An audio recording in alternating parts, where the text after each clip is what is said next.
আসসালামু আলাইকুম ভিউয়ার্স, আশা করি সকলেই ভালো আছেন। তো আপনাদের তো আমি মোহাম্মদ সবুজ ইসলাম অনেক ভালো আছি। তো আবার উপস্থিত আপনাদের মাঝে এসইওর 24 নাম্বার পার্টে। তো এই পার্টে আমরা দেখব কিওয়ার্ডটা আপনি কিভাবে গবেষণা করবেন এবং আসলে কিওয়ার্ডটা কিভাবে কাজ করে। তো চলুন কথা বাড়িয়ে শুরু করা যাক।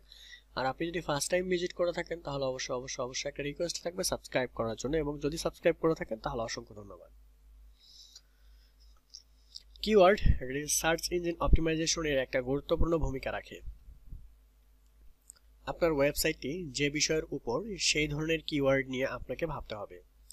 উদাহরণস্বরূপ, আপনার সাইট যদি সফটওয়্যার ডেভেলপমেন্ট টিউটোরিয়াল ভিত্তিক হয় তাহলে হোম পেজের টাইটেলে সফটওয়্যার ডেভেলপমেন্ট টিউটোরিয়াল এই কিওয়ার্ডটি রাখা বুদ্ধিমানের কাজ।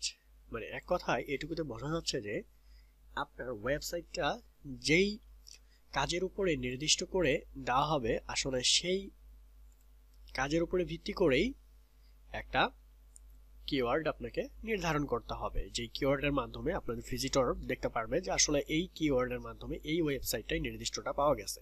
বাট আপনার কিওয়ার্ড দিলেন এক প্রকার কিন্তু ওয়েবসাইটটা হচ্ছে আরেক প্রকারের, তখন ভিজিটর আসে দুনিয়ার মন্তব্য করবে, মানে বাজে মন্তব্য করবে যে আপনার সাইটটা হচ্ছে একরকম, কিওয়ার্ড দেওয়া হয়েছে অন্যরকম।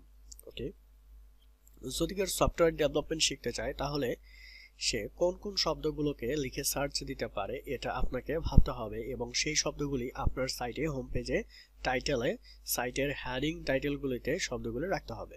সাইটের কিওয়ার্ডের সাথে যেন কন্টেন্টের মিল থাকে, আমি যেটা বলেছি অলরেডি। সো কন্টেন্ট এবং টাইটেল দুটো মিল থাকতে হবে, তাহলে আপনার ভিজিটর আসবে ঠিকই, আসার পরে তারা এখান থেকে ভিজিট না করে চলে যাবে, ভিজিট করার পরে কয়েক সেকেন্ড থাকার পরে চলে যাবে।